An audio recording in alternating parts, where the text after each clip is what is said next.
कोल्हापूर मध्यवर्ती बसस्थानक परिसरातील अतिक्रमणं हटवण्यासाठी आज दुपारी महानगरपालिकेच्या अतिक्रमण निर्मूलन विभागाचे अधिकारी आणि कर्मचारी मोठ्या पोलीस बंदोबस्तासह विभागीय एसटी कार्यालयाच्या दारात दाखल झाले.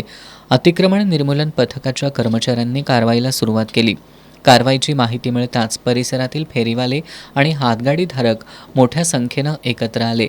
आपले व्यवसाय बंद ठेवत फेरीवाले एकत्र आल्यानं परिसरात तणावाचं वातावरण निर्माण झालं.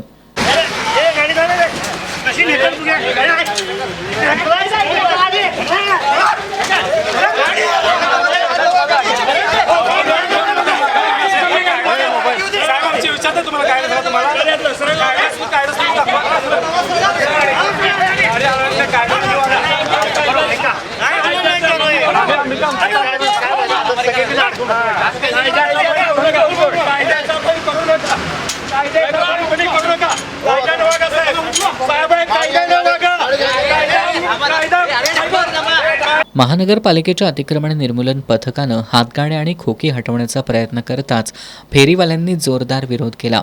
यावेळी अधिकारी आणि फेरीवाले यांच्यात शाब्दिक चकमक झाली. काही ठिकाणी परिस्थिती हातघाईपर्यंत जाण्याची वेळ आली. कारवाई दरम्यान काही फेरीवाल्यांनी रस्त्यावर झोपून आंदोलन करण्याचा प्रयत्न केला. त्यामुळे प्रशासनासमोर पेच निर्माण झाला. पोलिसांच्या उपस्थितीत अनेक तास चर्चा आणि समजूत काढण्याचे प्रयत्न सुरू होते. अखेर फेरीवाला संघटनेसोबत उद्या बैठक घेऊन पुढील निर्णय घेण्याचं प्रशासनानं मान्य केलं. यानंतर फेरीवाल्यांनी एकत्र येत जोरदार घोषणाबाजी केली.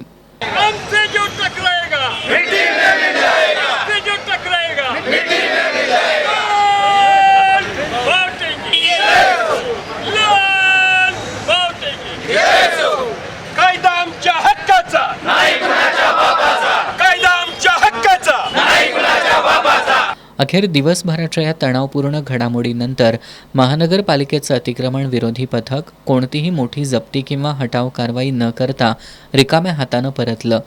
त्यामुळे अतिक्रमण हटवण्याच्या मोहिमेपुढं फेरीवाल्यांच्या एकजुटीचं मोठं आव्हान उभं राहिल्याची चर्चा परिसरात सुरू होती. यावेळी फेरीवाली संघटनेचे कॉम्रेड दिलीप पोवार यांनी उद्या महापालिका प्रशासनासोबत बैठक झाल्यानंतर पुढील निर्णय घेण्यात येईल असं सांगितलं. उद्या मीटिंग ठेवलेली होती आणि उद्या मीटिंग कमिशनरने आम्हाला याच्यापूर्वी असं सांगितलं होतं, ज्यांचे बायोमेट्रिक कार्ड आहे, ज्यांचं सर्वे झाला आहे त्यांना आम्ही कुणालाही हात लावणार नाही. इतर काढायला आम्हाला तुम्ही मदत करायला पाहिजे. आम्ही करत होतो, पण आता ते कायदेशीर गाड्या काढायला आले ते मी काढून दिले नाही. आणि त्यांचं मत होतं की आम्ही काढणार. ते म्हटलं तुम्ही ठरवा, तुम्ही जसं लढायला मला सांगाल तसं मी लढू, कारण तुम्ही कोणती लढाई करायची हे तुम्ही ठरवताय आणि मी लढतो, एवढंच आहे. आणि ते आत्ताची शेवटी निर्णय असा झाला, गाड्या तर बंद ठेवा आमच्या म्हणून, आणि तोपर्यंत गाड्या बंद ठेवून उद्या चर्चेला बसा आणि चर्चेत जो निर्णय होईल तो आपण पाहिले. कारवाई दरम्यान सहाय्यक आयुक्त विजय पाटील, कनिष्ठ अभियंता सुरेश बागुल, अतिक्रमण विभाग प्रमुख प्रफुल्ल कांबळे, कनिष्ठ लिपिक सजन नागलोत, अनिल पाटील यांच्यासह विभागीय कार्यालय क्रमांक 4 मधील कर्मचारी आणि शाहूपुरी पोलीस ठाण्याचे कर्मचारी उपस्थित होते.